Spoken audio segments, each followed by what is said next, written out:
Have you ever started a big Lego project only to quit partway through? I mentioned in a recent video that we actually started this YouTube channel, and I had these big ambitions to have like a big medieval layout and a modular city and some Ninjago stuff and just really kind of go all in and build. And then I started crunching the numbers, and if you add up the number of pieces and the amount of money it would take, suddenly some of those projects are not so easy to do. And then of course you think about, where am I going to put it all?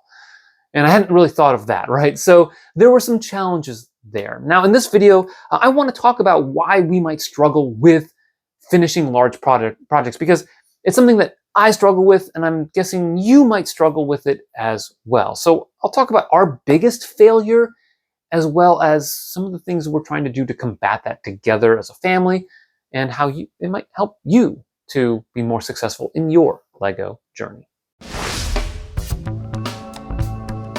If you're like me, you've got limited amounts of time and lots of things that want to consume your time, your job, parenting, maybe you volunteer at church or in a community organization, you have different hobbies, whatever it might be. Time is something we just never seem to have enough of.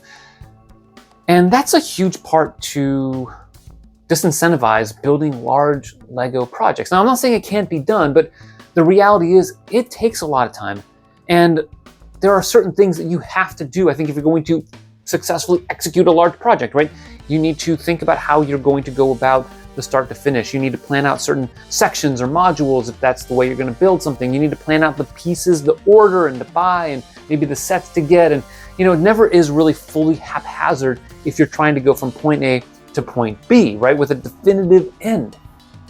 Now, of course, one way to solve this, if you want to continue with a large project, is to, of course, be more intentional about building, right? I have a friend who dedicates like an hour a day to reading. Like, he and his wife, they'll just sit there and read. And I think it's really cool that they do that. And you can do that with Lego. You say, okay, from this moment to this moment, we're just going to build Lego. We're going to unplug from devices. We're going to do it. Being intentional about building can help you get from point A to point B. Maybe you can even set smaller goals, so that, yes, you might have a large project, but in the next month or two, you're going to get this part done. And then in the next couple of months, that might be another thing to get done. Doing a convention might actually help, because it gives you a deadline. I am a political science professor. I go to conferences in part because it gives me deadlines to finish papers, right? And so if you have a deadline to finish a Lego display or a project, that can help you as well.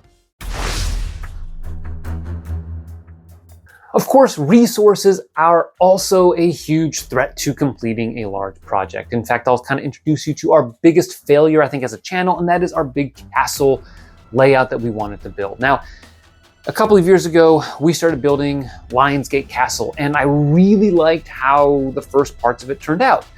But then, right, I realized how many pieces it took to build that, and how many more pieces it would take to build an even bigger back end of the castle. And then you start thinking about how much it's going to cost. And at the time, we weren't, monetized as a channel. And you start realizing, oh my goodness, like, how are we going to make this sustainable? So the resources are a big constraint. And so we haven't built that castle in 2 years. In fact, we've moved on more to the modular city that we have, and we're dedicating more of our resources to that as opposed to the medieval side of things, even though I still love Lego Castle.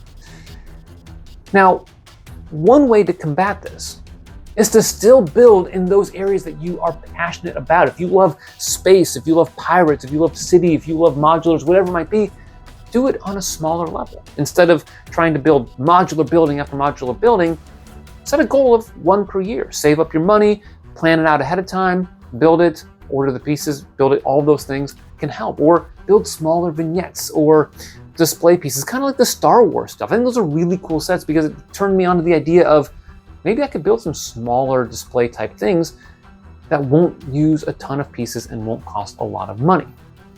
Of course, another resource constraint, and I'd be remiss if I didn't mention this, is of course space, right? Like, we don't have unlimited space.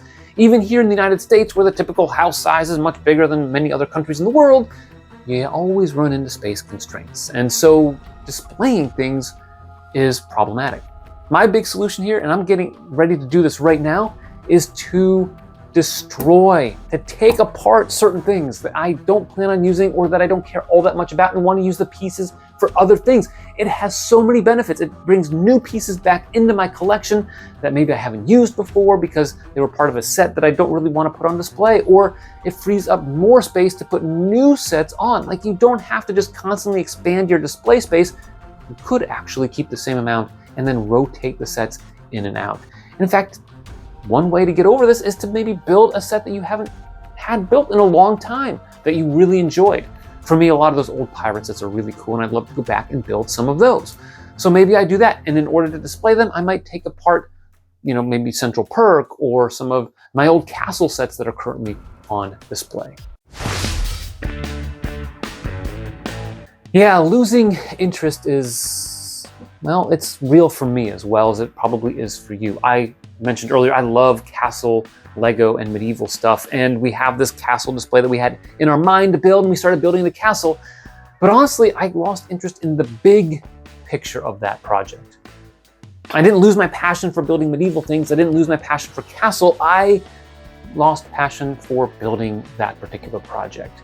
And after 2 years, I think it's kind of time to start just getting rid of that and putting those pieces back in my collection so I can use them. So how can we still engage with something that we might have lost interest in? I think one way is to, yes, build smaller creations in that area, smaller castle medieval stuff. Maybe something that's going to be small that would fit into the medieval town square or Lion Knight's castle way of building things. But there are other ways as well, right? Like, we can still take a time out from things and engage with other ideas and other projects while we have something else in the back of our mind. And I think just acknowledging that other themes might rise to prominence. For me, I love Ninjago City. I do, and if they come out with a new one in 2025, I hope that they do. No information here that they do, but I would love to get that and add it to the Ninjago City stuff. But some themes are going to rise and fall in our level of interest, and acknowledging that certain sets, certain ways of building techniques, or certain minifigs are always going to rise and fall in that interest list. Acknowledge it and allow that to be part of your enjoyment of Lego as a hobby. So what are some of the things that we can do? And I want to encourage you to embrace some of the realities of not completing large projects. I don't think it means that you're a failure, because I don't think we're a failure. But I think there's some things that we can do to kind of help with this, right? I think one is to build smaller things. I think it's great to build together as a family, and building a massive project is really overwhelming for kids and takes a lot of time, and getting everyone's schedule lined up doesn't make any sense. So smaller builds.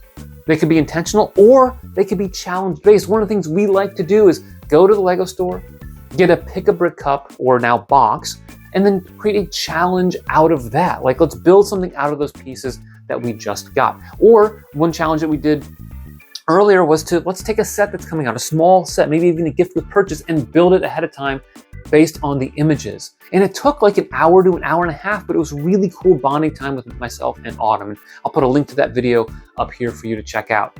Is it the most amazing creation ever? No, but it's great time and great fun. And I think that's what Lego is about. It's also important to keep in mind that you can do larger projects. But I think large becomes relative as you build smaller things. A modular building suddenly becomes large. Even though you might have, I don't know, a dozen modulars, it doesn't feel as big when you build one building. And so by building smaller things, I think it puts things into perspective.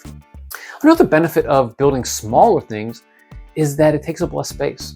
You don't have to worry about putting one massive Ninjago City modular build on a shelf. Rather, you can put a bunch of small things, and it takes up less height, meaning you can put more stuff on display.